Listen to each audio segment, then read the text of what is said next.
So now we start lecture 20, helicopter dynamics course, and today we are going to look at the elastic blade, or essentially the flexible blade. I am Dr. Ranjan Ganguly. So typically a helicopter blade is flexible, and therefore the rigid blade model we have considered till now is quite a crude approximation. Now a better model of a rotor blade would be to consider it as a flexible or elastic blade restrained at the root. And typically helicopter rotor blades can be treated as long, slender beams, beams being the ubiquitous structure in structural dynamics. Now the reason we often consider rigid blade models is because they let you develop very simple models and also get to the physics of the genesis of some of the stiffening terms which are coming out of the centrifugal forces. But often you need better predictability, especially for vibration, and in those cases you need to consider a flexible blade model. So treating the blade as a slender beam is a good approximation, and cross-sectional dimensions are typically much smaller than the length, so we can consider this approximation. So at first we are going to only consider the flap bending, which is typically the bending we are familiar with in beams. So that's a typical picture of the blade. There's a rotation speed here. I have considered some cantilever type of boundary condition. There is a forcing acting on the blade F, R, T. R is the coordinate in this direction. The distance to a particular section is R, and this small section is size is dr. So we will consider the Bernoulli approximation, which is that a plane section normal to the neutral axis remains plane after deformation. Also, we neglect shear deformation, rotary inertia, and the effect of rotation is basically small compared to the vertical displacement. Some of these approximations can be removed by Timoshenko theory, but that is more of a complicated topic which we will not cover in this course. Structural damping is also neglected, and once we make all these simplifying approximations, we are ready to derive the governing equations. So that's the elastic blade model. You have the forcing FRT, and the result of this forcing is that there is a WRT, which is essentially the vertical displacement at any station R on the blade, and this is also a function of time because we are dealing with a structural dynamics problem. So let's take that small element dr and get all the forces and moments which act on this body. So this is the element dr. You are going to have a vertical force Fz into dr. You're also going to have a force here Fh into dr in the horizontal direction. Okay. There is also going to be a tension T here, and here this tension is going to become T plus dt by dr into dr. There is going to be a moment here, there's a moment here. So here it is m, here it has become m plus dm by dr into dr.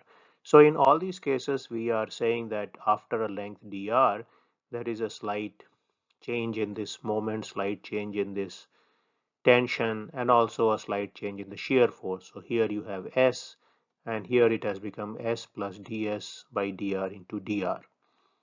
Okay.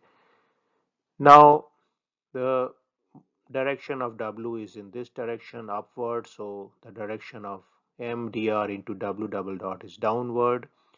And also we have some angles here. This angle is the slope dw by dr, and here this dw by dr is again changed because of the distance dr here. So several forces act on this blade section. We saw that mw double dot dr is the inertia force, Fz dr is the external force, Fh dr is the axial force, T is one more axial force, and that is positive for tension. S is the shear force at the cut section and it's positive as shown here.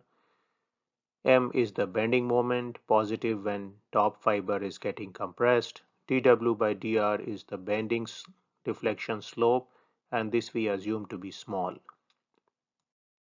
So what small angle assumption does is that I can take the cosine and sine of dW by dr, and I can generally say that cos of this is 1 and sine of this is just dW by dr, that is the small angle approximation.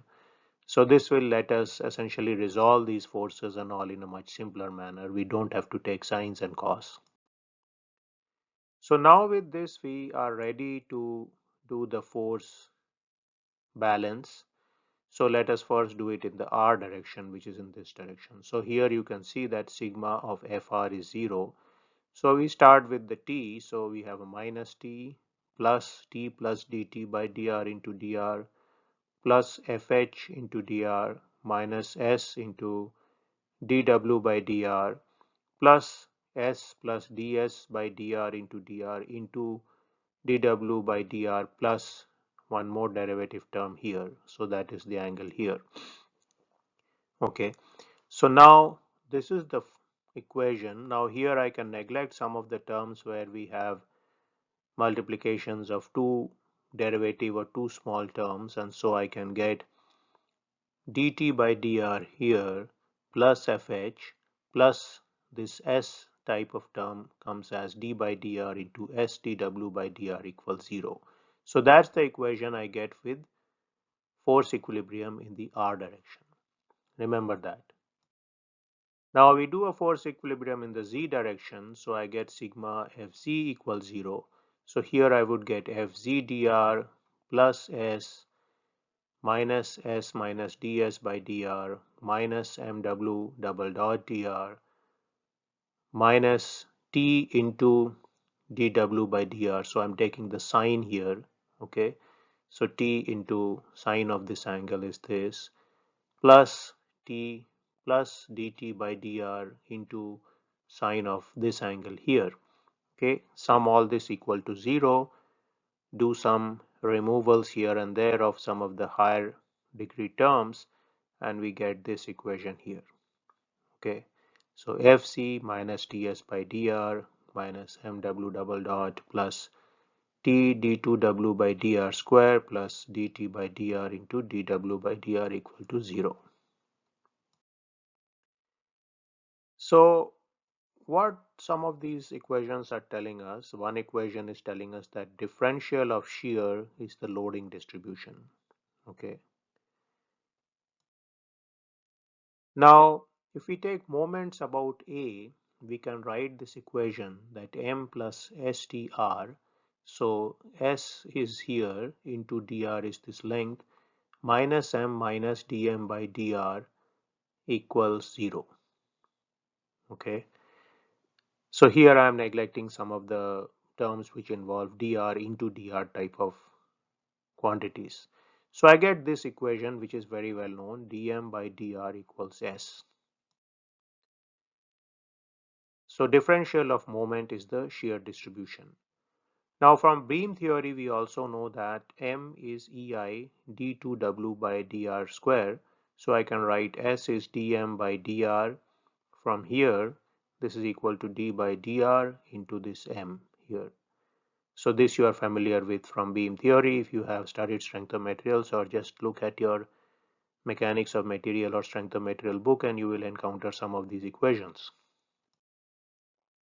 So that's the PDE we get for beam bending. Now those of you who have studied structural dynamics would know that the first two terms are present in a typical beam equation. The third term has come because of rotation or because of tension. At this point we have just treated tension as being T. Now typically if you have a rectangular section, you can calculate I as bh cubed by 12. So this is b, this is h. Based on that, units would be meter 4, m would be mass per unit length, that would be kg per meter, and E would be the Young's modulus of the material. So these are the properties which are required to get the numerics for the equation I showed before. So now let us look at the tension T and recall this particular equation which resulted from equilibrium of force in the horizontal direction. Now this term is small, so I could drop it, and therefore I get a simpler equation in this form: dt by dr plus fh equal to 0. So now we introduce the rotation here. So we know that fh is mass into omega square into r. So using this equation here, I can write dt by dr is this value. I can integrate it to get t is minus m rotation speed square r square by 2 plus c. We need to now find c. We can find c by using boundary conditions. So at the tip we know when r is equal to capital R, or the blade radius, t is 0. So I can plug that in this function and I can get c is this value. So this gives me the value for t, and then if I was to consider a non-uniform case, I would essentially get this value here. Okay, so in that case t in a general case would be small r to r m